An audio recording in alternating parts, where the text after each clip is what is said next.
2차 세계대전 때 독일에서 아주 평범하지 않은 일이 있었어요.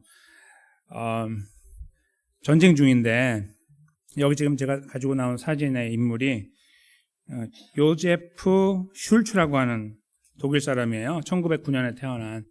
근데 전쟁이 났으니까 한 20대 조금 어라운드 됐잖아요. 그래서 이제 징병이 돼서 나갔어요. 뭐 아시는 분 아시지만 당시에 전쟁하고 싶어 나간 사람보다는 안 하고 싶은데 나가야 되는 사람들도 많았어요. 왜냐하면 독일이 잘못됐다는 거 아는 사람도 많았으니까. 자기 나라에서 안 가고 싶은데 가야 되는 어떤 그런 상황이잖아요. 그래서 참 좋은 청년들이 많이 죽었어요. 그냥 의미 없이 그렇게 많이 그렇게 됐는데요. 이 사람도 이제 그 중에 한 명이에요.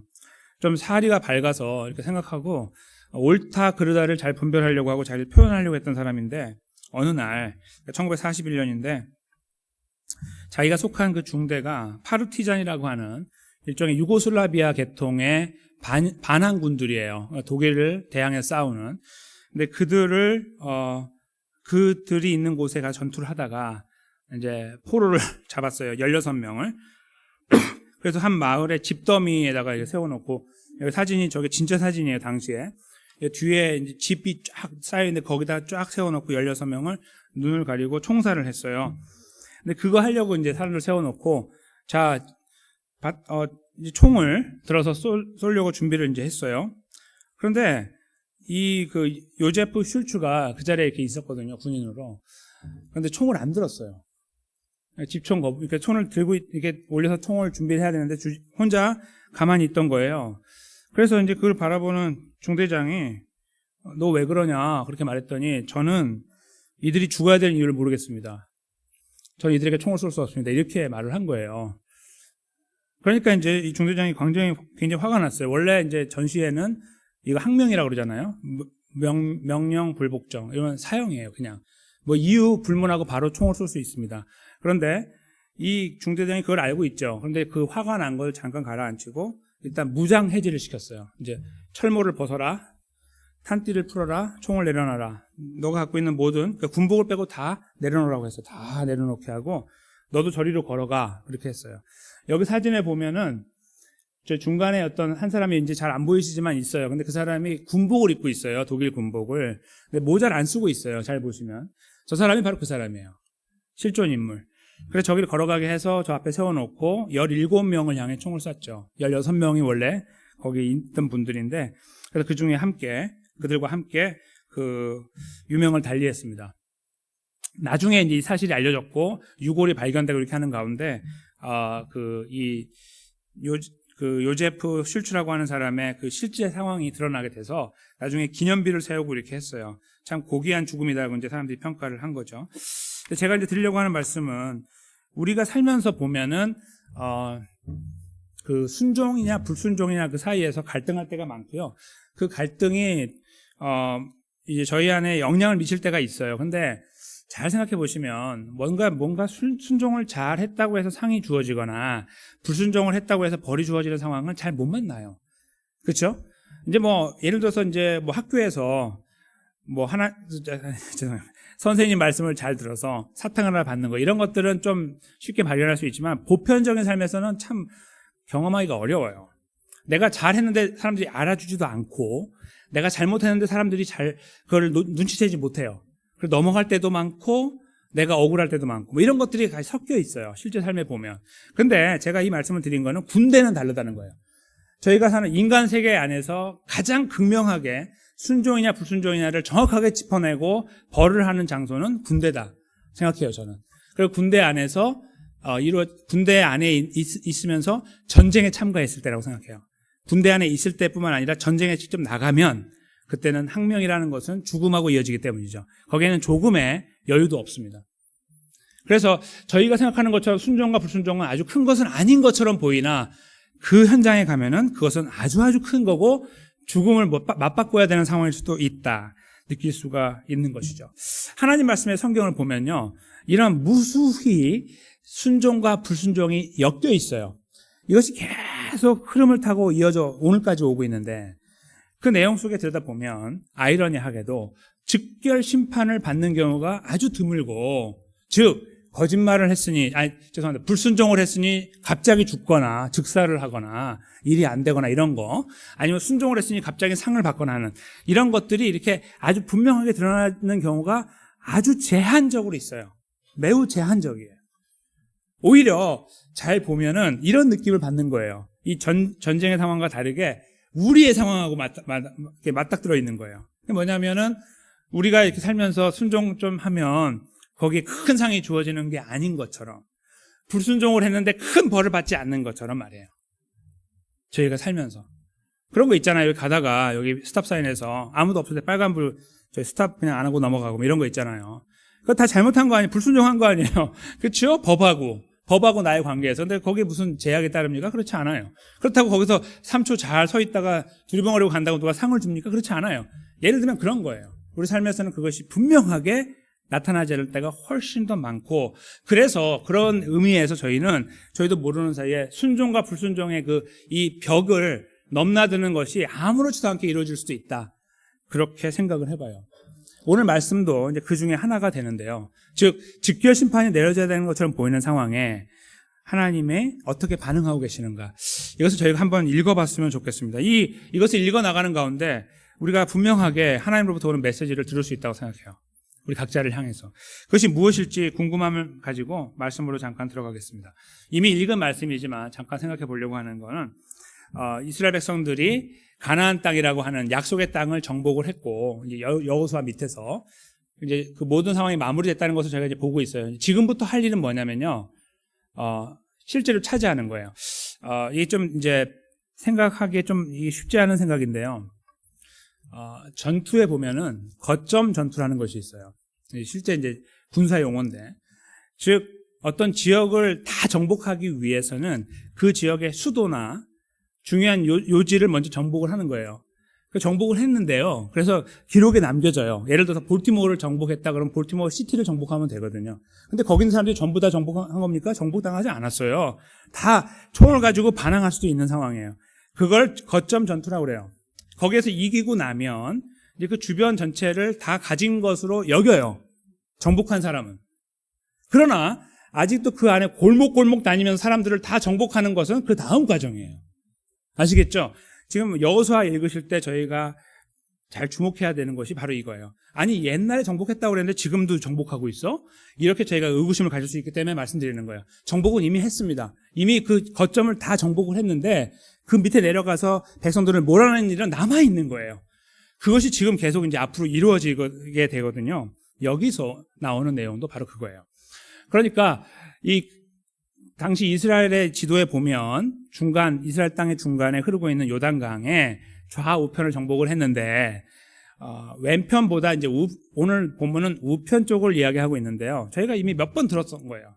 근데 그 중에 정복하는 과정, 정말 완전히 이제 그 백성들을 다 죽이거나 몰아내는 과정들을 지나가는 내용이 담겨 있거든요. 근데 여기에 저희가 읽을 때 굉장히 눈이 거슬리는 내용이 나오죠. 그러니까 앞에 그 8절부터 시작한 내용은 그냥 아주 부드럽게 이어질 수 있어요. 땅이 어디부터 어디까지였으며, 그리고 거기에는 또 위에부터 아래까지는 어떠하였으며, 이런 내용이 나오다가 13절에 가면은 예상하지 않은 그 표현을 만나게 되기 때문에 그래요. 그게 뭐냐면, 그술 사람과 마아가 사람은 이스라엘 자손이 쫓아내지 아니하였으므로, 이런 표현이 나와요. 그술과 마아갓이 오늘날까지 이스라엘 가운데 거하더라. 이 말은 여호수아서가 기록될 때까지 그런 말이에요. 그러니까 여호수아가 지금 살아있는 당시 그때까지를 말하는 건지 아니면 그 이후까지 말하는지 몰라요. 그렇지만 현재 그걸 쓰고 있는 동안까지도 그술과 마아갓 사람들은 여전히 그 땅에 버젓이 살고 있다라는 내용을 13절에 기록하고 있다는 것 때문입니다.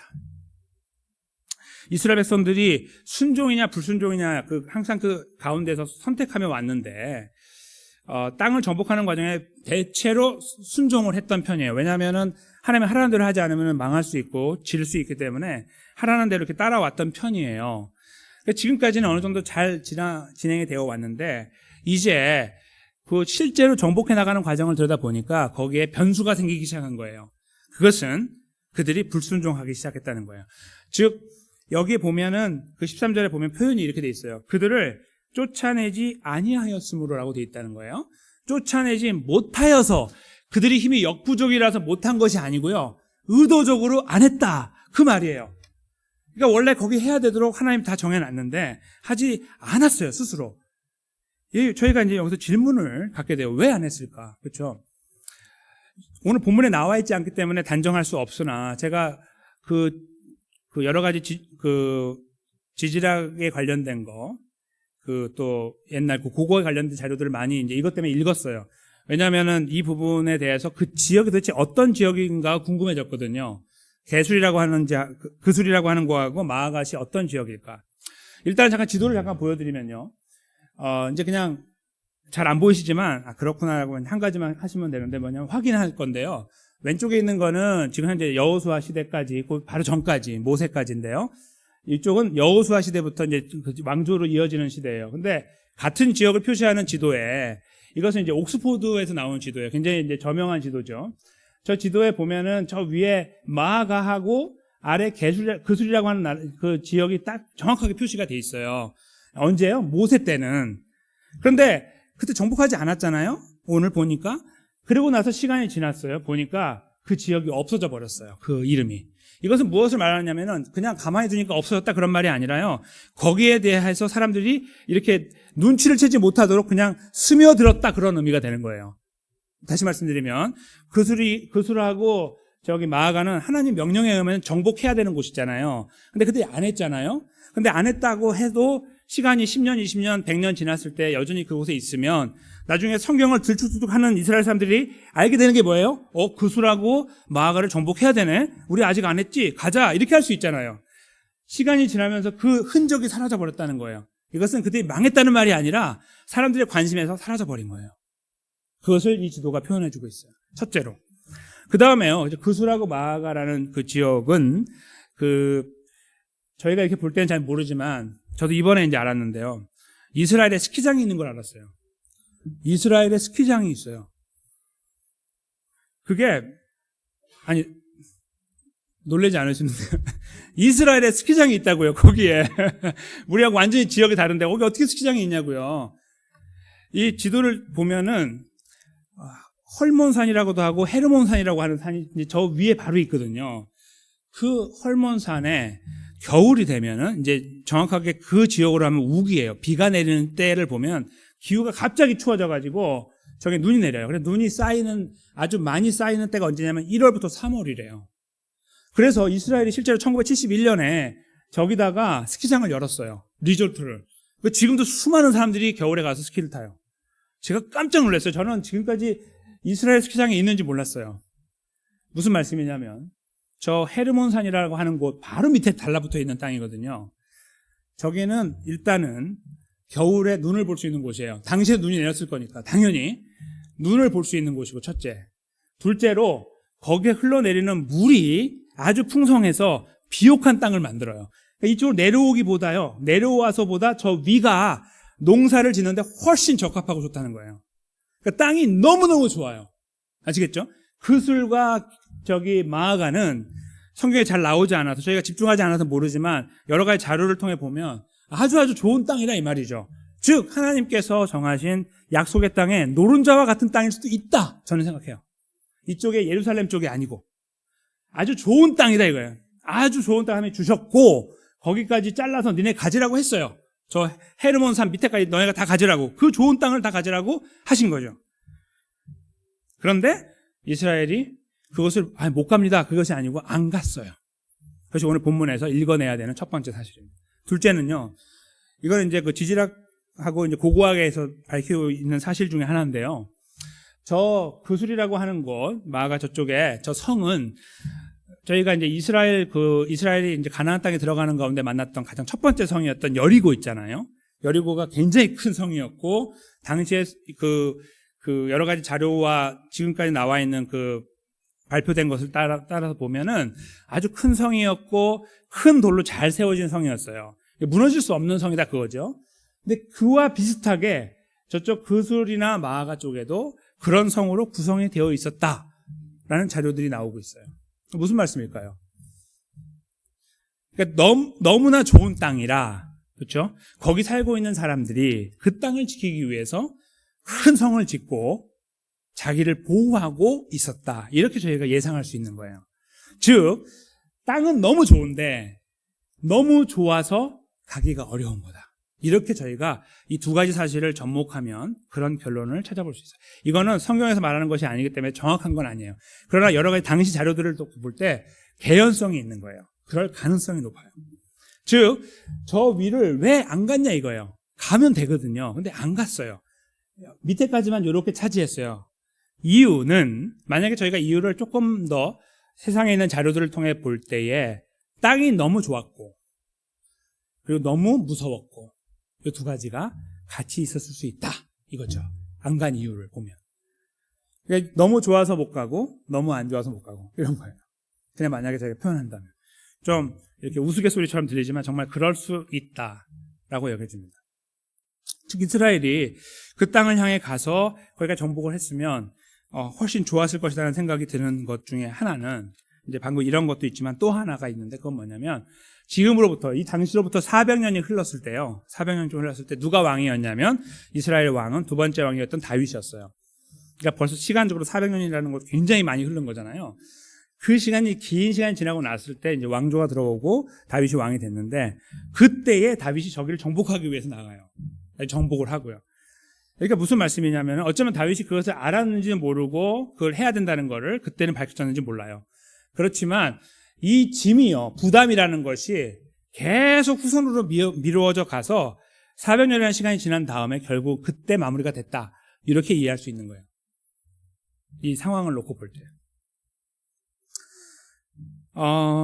그런 데 있잖아요. 그 본문을 읽을 때 저희가 이제 금방 기억하게 되는 눈에 띄는 사실 한 가지가 있는데 그건 뭐냐면 즉각 심판이 내려지지 않았다는 거예요. 즉, 이 두 개 반 지파, 르우벤하고 갓 두 개는 전체 지파고요. 므낫세는 워낙 사람이 많아가지고 반씩 쪼갰어요. 여기 반, 여기 반. 므낫세 반이 이제 저 위쪽을 차지하게 됐는데 그들이 이걸 하지 않았잖아요. 그러면 그동안에 보여줬던 하나님의 그 역사하심을 통해 보면 기대할 수 있는 것이 뭐냐면 당장에 채찍을 들고 때리는 거예요. 왜 안 했냐? 채근하고 하나님 벌을 주는 그러한 것들을 기대하게 돼요. 여기에서. 안 했으니까. 그렇죠? 근데 저희가 그걸 쭉 읽어나가는데 찾아보지 못해요. 동시에 앞으로 쭉 읽어나가다 보면은 이쪽 요단강 동편뿐만 아니라 서편도 정복할 때 이런 일이 또 벌어지거든요. 또 벌어져요. 벌어지는데 그때 하나님이 즉결 심판을 내리지 않아요. 즉 군대처럼 당장에 사형을 시키지 않는다는 거예요. 당장 벌을 내려서 죽이지 않는다는 거죠. 그러니까 참 이상한 거예요. 하나님의 성품에 의하면 불순종에 대해서 굉장히 엄격하신 분인데 얼마나 엄격하신 분인지 한번 저희가 이 다음 주어지는 말씀을 읽어볼까요? 사무엘상 15장 22절이에요. 여기 한 목소리 읽어보겠습니다. 시작. 사무엘이 가로되 여호와께서 번제와 다른 제사를 그 목소리 순종하는 것을 좋아하심같이 좋아하시겠나이까. 순종이 제사보다 낫고 듣는 것이 수양의 기름보다 나으니. 아멘. 네, 하나님이 가지고 계시는 순종에 대한 이 무게는 예배보다, 이게 당시에 그 희생, 이 제사는 오늘날로 제가 치환하면은 예배하고 흡사하다고 볼 수 있어요. 예배보다도 더 중요한 것은 순종이다 이거예요. 여기서 예배를 아무리 잘 들어도 하나님 말씀에 순종하지 않으면 황이라 이거죠. 말짱, 아무것도 아니라는 거예요. 그런 의미가 여기 담겨 있는 거죠. 그 정도로 중요하다 이거예요. 그러니까 하나님이 얼마나 순종을 강조하고 계시는지를 알 수 있는 대목이고, 그러므로 오늘 본문에서 순종하지 않은 저 므낫세 반 지파는 하나님이 처단하는 것이 맞다라고 저희가 기대를 해야 되는 거예요. 거기에서 왜 그렇지 않았지라는 의구심을 가질 필요가 있다는 거예요. 첫째로는. 근데 이것이 끝이 아니고요. 이렇게 만약에 저희가 하나님이 갖고 계시는 생각이 순종에 대해서 이렇게 무게를 두고 계신다면 그것을 잘 알아나가서 하나님의 뜻을 알아서 분별하는 것이 필요하겠구나라는 생각을 하게 돼요. 무슨 말씀이냐면요. 하나님이 원하시는 것을 잘 알아야 순종을 한다 이거죠. 원하는 것과 원하지 않는 것을 알아야 원하시는 것은 하고 원하시지 않는 것은 안 할 거 아니에요. 순종과 불순종을 잘 저희가 가늠할 수 있지 않겠냐는 거죠. 그래서 저기서 말씀하고 있는 저 내용 그대로 하나님의 뜻을 잘 분별하는 것이 필요하다고 할 때 저희가 로마서 12장 2절 말씀을 다시 한번 상고하게 되는 거예요. 이 부분도 저희가 한번 한 목소리로 읽어보도록 하겠습니다. 시작. 너희는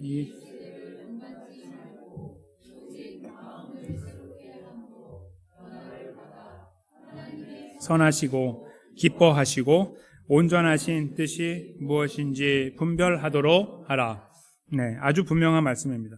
즉 하나님의 말씀을 통해서 저희가 하나님의 뜻을 분별해 나가고 그대로 살아가려고 발버둥 치는 것이 구원받은 사람의 올바른 도리다. 그것이 이제 로마서 12장이 이제 구원받은 사람의 도리를 나타내는 부분인데 그 첫 번째 부분에 하나님께서 심어놓고 계신 것입니다.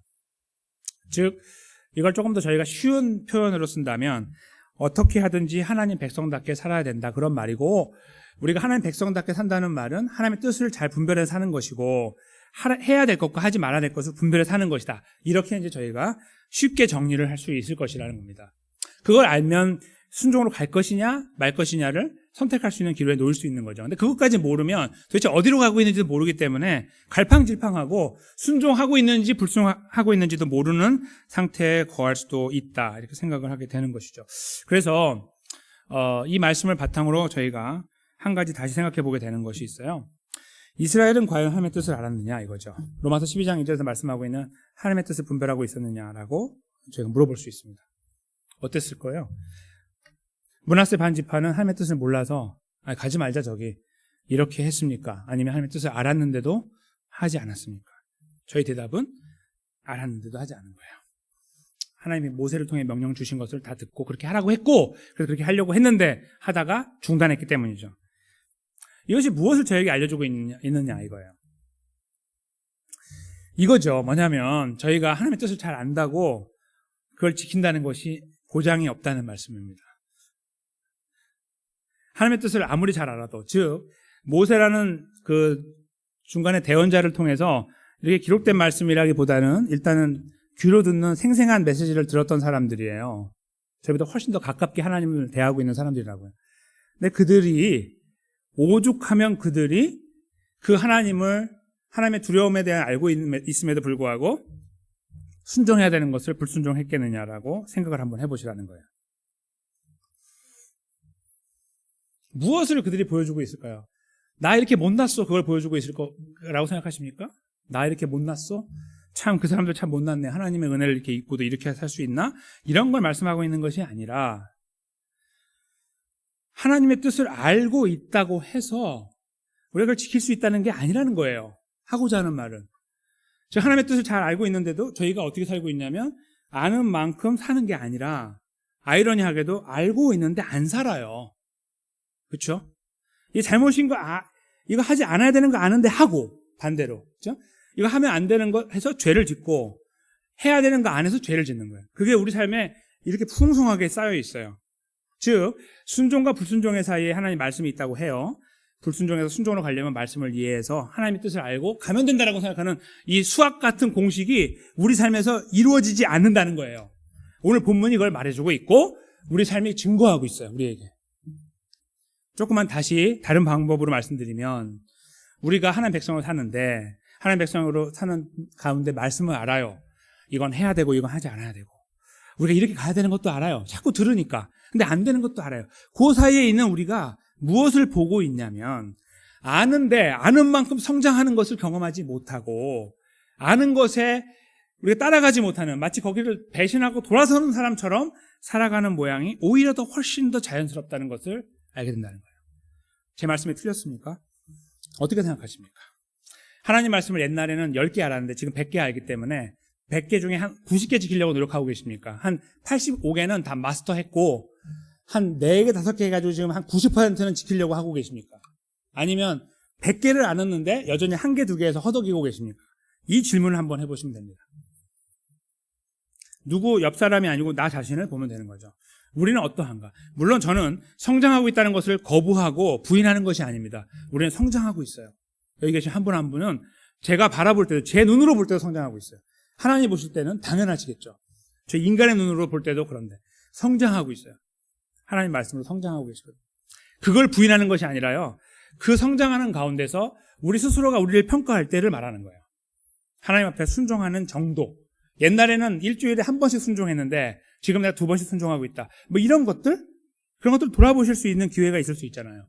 그런데 이 아이러니한 것은 분명히 5년 전과 10년 전이 달라져야 되는데, 전과 지금이.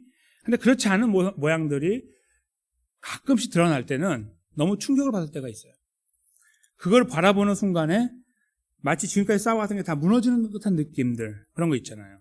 그동안에 꾹 참고 왔고 견디어왔던 것들이 어느 순간에 무너지니까 그 불순종이라는 걸 통해서 하지 않아야 되는 걸 하고 해야 하는 거 안 해서 거기서 무너지는 걸 경험할 때 그냥 흐흐 웃고 넘어갈 수가 없는 거죠. 그냥 쓴 웃음 짓는다고 넘어갈 수 있는 것이 아니라 그것을 아주 곰곰이 곱씹으면 우리 마음에 아주 큰 충격이 돼요. 왜 안 되는 거야? 왜? 알고 있고 배웠고 지금까지 내가 노력했고 왔는데 왜 안 되지? 라는 그런 큰 질문이 던져지게 되는 거예요. 근데 거기에서 만약에 하나님께서 우리들에게 그때그때 정확하게 타이밍에 맞춰가지고 벌을 내리는 분이라고 가정한다면 우리는 그 하나님 앞에서 살아갈 수가 없어요. 한번 생각해 보세요. 살아갈 수 있는지. 살아갈 수도 없고요. 숨도 제대로 못 쉬고 살아야 돼요. 조마조마해야 되는 거예요. 내가 이러다가 맞으면 어떡하지? 라는 두려움 속에 사는 거예요. 하나님이 은혜로운 하나님이 아니라 두려움의 하나님으로 바뀌어버리게 돼요. 근데 그렇게 살아가시는 분도 더러 계세요. 더러 계시고, 근데 그 삶을 잘 들여다보면 굉장히 스스로가 모순이 되는 거죠. 왜냐하면 그렇게 전혀 안 되는데 그렇게 하나님을 인정하고 살아요. 그러니까 얼마나 힘들겠어요. 생각하면 생각할수록. 그러니까 대충 덮어놓고 살겠죠. 자기에 대해서는. 좀 덮어야만 살 수 있으니까. 아니면 그 모든 게 다 열려있는 상태로 본인이 하나님 앞에 서 있으면은 견딜 수가 없을 거 아닙니까? 그렇죠?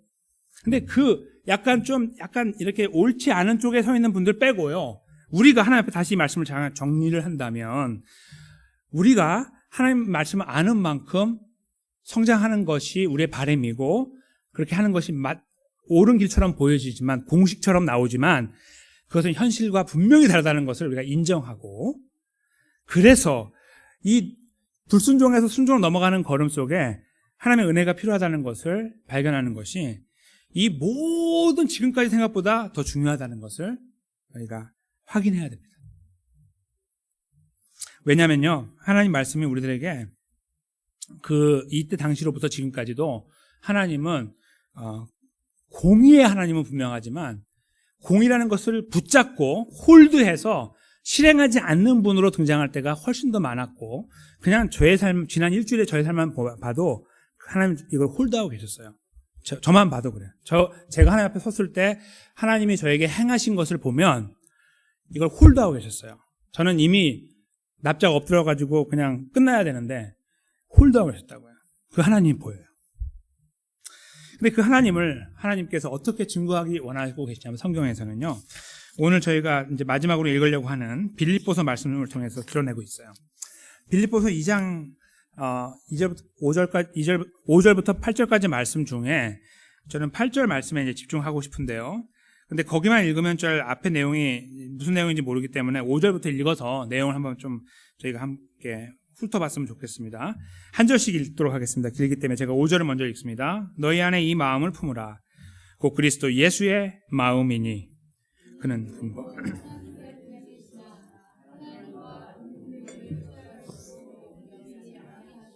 오히려 자기를 비워 종의 형체를 가져 사람들과 같이 되었고 사람의 모양으로 낮추시고 죽기까지 복종하셨으니 곧 십자가에 죽으심이라. 아멘. 여기서 말하고 있는 복종은 순종입니다. 같은 단어예요. 복종이라고 쓴 것뿐입니다.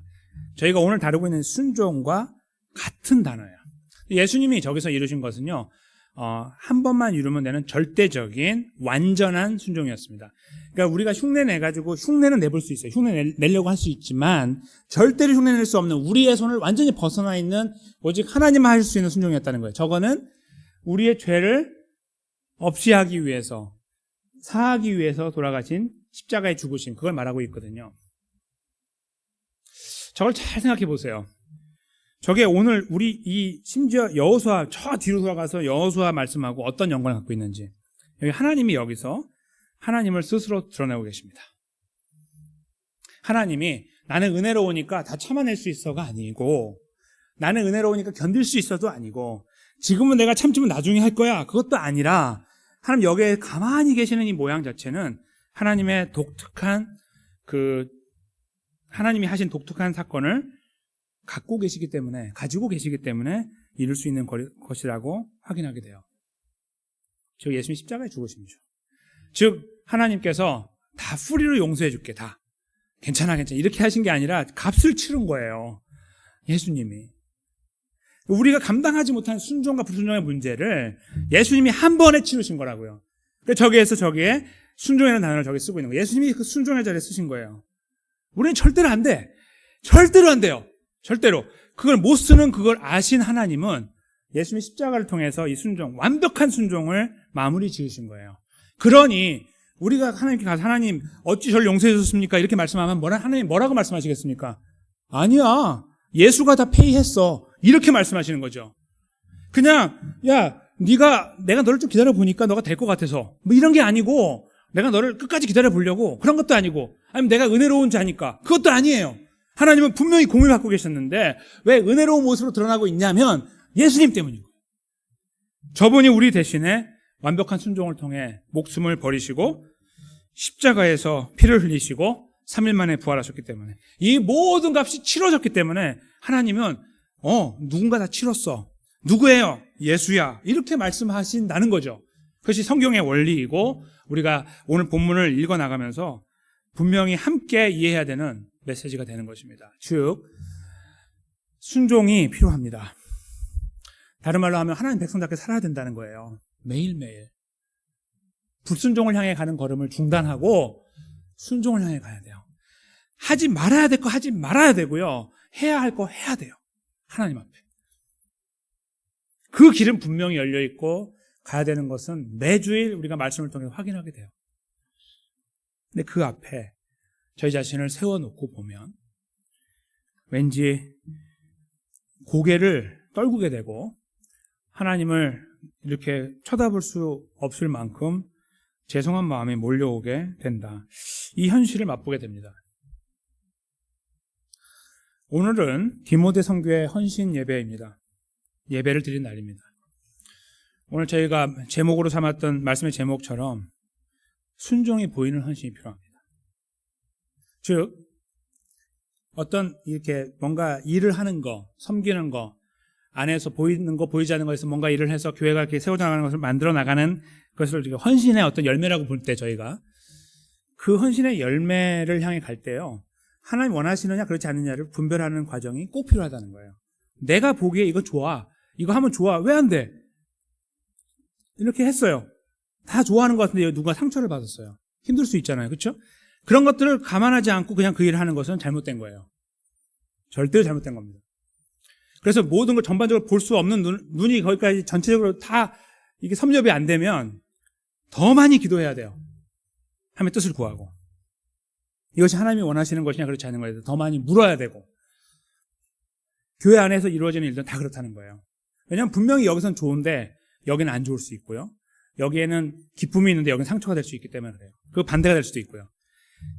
저희가 이렇게 걸어가다 보면 느끼잖아요. 그렇죠? 교회 안에 계신 분들이 서로 간에 이해하지 못하는 일이 벌어지기도 하고 힘들어요. 헌신을 다했는데, 최선을 다했는데 나는 그 결과가 좋을 거라고 믿고 왔는데 그렇지 않을 수도 있는 거예요. 그런 것들이 우리 교회 안에서 충분히 이루어질 수 있기 때문에 하나님의 뜻이라는 것을 분별하지 못하고 가면, 즉 하나님의 뜻에 순종하려고 하는 자세가 없이 섬김이라는 것, 헌신이라는 것에 더 많이 집중하다 보면 우리는 잘못된 길로 갈 가능성이 굉장히 높습니다. 잘 가고 있는데 나중에 한참 와서 뒤를 돌아보니까 수많은 사람들이 저기 다 쓰러져 있는 거죠. 이럴 수도 있는 거예요. 그래서 우리는 섬김이라는 것, 헌신이라는 것을 생각할 때마다 하나님의 뜻에 순종하는 것을 함께 담아내야 됩니다. 순종이 보여야 돼요. 그것은 어떤 목사를 향한 순종이 아니고요, 장로를 향한 순종이 아니에요. 우리의 공통의 주인 되신 하나님을 향한 순종이겠죠. 그것은 하나님이 원하시는 거냐 그렇지 않느냐 고민을 통해 나올 것이고 기도를 통해 나올 거예요. 보일 것이고 더 조심하게 될 것이겠죠. 그렇죠? 저는 사랑하는 우리 디모데 모든 지체분들께서 바로 이러한 헌신의 자리를 향해 가셨으면 좋겠고, 그 초점이 그쪽을 향해 가셨으면 좋겠고, 그리고 그것이 날마다 삶에서 점검되어져 나가셨으면 좋겠습니다. 동시에 여기 계신 모든 분들도 저를 포함해서 같은 헌신을 주님 앞에 일어나갔으면 좋겠습니다. 막무가내로 달려가고 나의 판단과 평가에 의해서 움직이는 것이 아니라 하나님이 원하시는 것이 무엇인가를 말씀을 통해서 아까 로마서 12장 말씀처럼 그렇게 점검해 나가면서 드러나가면서 배워나가면서 함께 만들어 나갔으면 좋겠습니다. 그런데 그 걸음이 개런티가 되지 않아요. 우리가 주님 붙잡고 가고 있어도 개런티가 되지 않아요. 그래서 저희는 이 말씀을 다시 봤으면 좋겠습니다. 예수님이 하셨다. 예수님이 하셨다. 그것은 그러니까 불순종을 향해 가자. 괜찮다. 그런 말씀이 아니라 예수님이 하셔서 그 감사와 은혜 가운데 우리가 있음을 기억할 수 있는 것. 우리가 그 자리에 있음을 감사할 수 있는 것. 그 고민의 시간이 더 많았으면 좋겠다는 것입니다. 그냥 우리가 잘 이루어가는 어떤 순종이라는 단어를 붙여가면서 우리의 걸음을 이렇게 헌신을 미화시켜 나가는 것이 아니라 우리가 곰곰이 돌아보니 공적인 부분에서 뭔가를 이렇게 이루어가는 것을 떠나서 차치하고 그냥 나 자신의 삶을 이렇게 하나하나 조목조목 돌아보니까 내가 말하고 행동하고 판단하는 이런 것들을 돌아보니 거기에 여전히 담겨있는 연약한 부분들, 하나 원하지 않는 부분들을 볼 때에 그것 때문에 오히려 하나님 앞에 달려가서 우리의 연약함을 고백할 수 있는 그런 시간들을 가지면서 주님을 의지할 수 있는 그런 시간들을 그런 걸음으로 우리가 걸어갔으면 좋겠습니다. 그것이 저는 하나님이 기뻐하시는 헌신의 모습이 아닐까 생각합니다. 이루어 갔기 때문이 아니고요. 마음을 다잡고 가니 순종이 보이는 헌신이 내 삶에 이루어지더라. 그게 어쩌면 없을 수 있어요. 없을 수 있어요. 기억이 나지 않을 수도 있고요. 주님 앞에 서면 너무 적다고 여길 수도 있고요. 그게 아니고요. 내가 그 자리에 가려고 발버둥치고 있는데 넘어지고 피쩍피쩍 할 때마다 나의 연약함을 함께 채우라고 계신 예수님이 나를 붙잡고 계신다는 사실을 경험할 때, 내가 그렇게 못났는데도 나를 붙잡고 계시고 나를 인도하고 계신다는 사실을 경험할 때, 그것이 우리를 너무나 강하게 붙잡아서 우리가 넘어지지 않도록 하시는 그 은혜를 경험할 때 바로 그 자리에 우리가 함께 세워져야 되는 것이 아닌가 생각한다는 것입니다. 하나님, 하니까 되네요가 아니고요. 되면 감사하면 돼요. 대만큼. 그거 우리 스스로 혼자 하면 돼요. 자랑하지 말고, 그렇죠? 그러나 그것 말고 더 깊이 돌아볼 때 나타나는 그런 아주 기이한 현상들과 우리의 연약함과 내가 감추고 싶은 모습들 속에 있을 때에도 불구하고 하나님 어찌 나를 사랑하시는가? 라고 스스로 물을 때에 하나님께서 예수 때문이다라고 말씀하시는 이 음성을 들으면서 그 앞에서 다시 주님의 은혜를 경험하는, 공의의 하나님이 저 공의를 포기한 것처럼 나를 살려주고 계시는 저 놀라운 역사들을 하나님, 나 대신에 십자가에 돌아가신 예수님을 바라보면서 확인하게 되는 그런 은혜들이 우리 안에 있을 때 헌신이라는 단어를 생각할 때 감사가 될 것이라고 생각하고요. 그것이 감동이 되고, 그리고 누가 우리가 헌신해야 되는 거 맞는 거 아닙니까? 라고 말하지 않아도, 아무도 헌신하지 않아도 나는 그저 하나님께 내 삶을 드리고 싶습니다 라는 고백들이 우리 저 마음의 저 바닥에서부터 올라오지 않겠습니까? 저는 우리 모두가 그 주님을 다시 경험했으면 좋겠어요. 바로 그 주님 앞에 다시 섰으면 좋겠고, 그렇게 우리를 붙잡고 계시는 이 강한 팔을 경험했으면 좋겠어요. 그래서 그 앞에 설 때마다 살아갈 힘이 생기고 용기를 얻게 되고 가야 될 걸음에 대해 포기하지 않으려고 하는 마음들, 이런 것들까지 한꺼번에 공급받는 은혜들을 누릴 수 있게 되지 않을까 기대를 하게 됩니다. 사랑하는 성도 여러분, 우리 특별히 디모데 선교에 계신 모든 지체분들, 우리의 헌신이 참으로 아름답게 원합니다. 순종이 보이는, 동반되고 분명하게 증거되는 헌신이기 원합니다. 그것 때문에가 아니라, 그리고 가는 우리의 발걸음이 계속 약하지만 우리 때문에 이 모든 대가를 치르셨던 예수 그리스도가 여전히 우리와 함께하고 계시고 우리의 삶의 동반자가 되어주시고, 그러므로 우리에게 용기를 주시고 힘을 주신다는 사실 앞에 다시 세워주시기를 주님의 이름으로 간절히 축원합니다. 여기 계신 모든 분들 같은 은혜의 자리에 함께 세워지게 되시기를 다시 한번 예수님의 이름으로 축원합니다.